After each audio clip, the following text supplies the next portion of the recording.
ခါတလေပင်မလားလို့မင်းပင်မတာပေါ့ဗျာ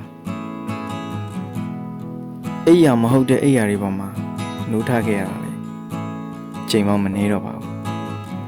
အတွေ့ပေါင်း1600နှိမ့်ဆက်တဲ့ညတွေမှာကျွန်တော်ဘယ်လိုအိယာပေါ်မှာအိပ်ပျော်မှာပါလဲဒီလိုနဲ့ပဲအိယာမဟုတ်တဲ့အိယာလေးတွေကျွန်တော်အတွက်အများကြီးဖြစ်လာခဲ့တာပေါ့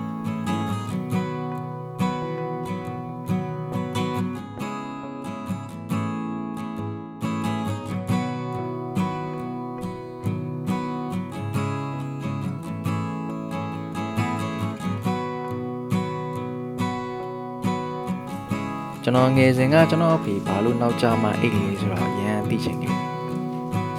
စိုးအိတ်လေးရတာပဲ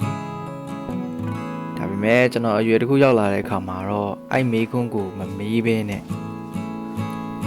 အဲ့ဒီမေးခွန်းရဲ့အဖြေကိုကျွန်တော်ကိုယ်တိုင်သိပါခဲ့ပါတယ်ကျွန်တော်တို့ငယ်စဉ်ကရခဲ့တဲ့ပျော်ရွှင်မှုတွေကတော့အရန်ယူရှင်းခဲ့ပါတယ်ဒါပေမဲ့အရွယ်တစ်ခုရောက်လာတဲ့အခါဒီလောကကြီးကကျွန်တော်တို့ငယ်တုန်းကသိခဲ့ရတာယူရှင်တော့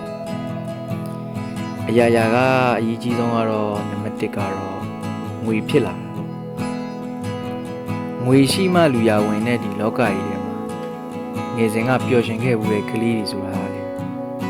ငွေနောက်လိုက်ဖို့ကြိုးစားရင်အသက်ရှင်မှုရုန်းကန်ရင်းနဲ့ပဲအိယာမဟုတ်တဲ့အိယာလေးတွေပေါ်မှာအိတ်ဆက်နေတတ်ကြပါ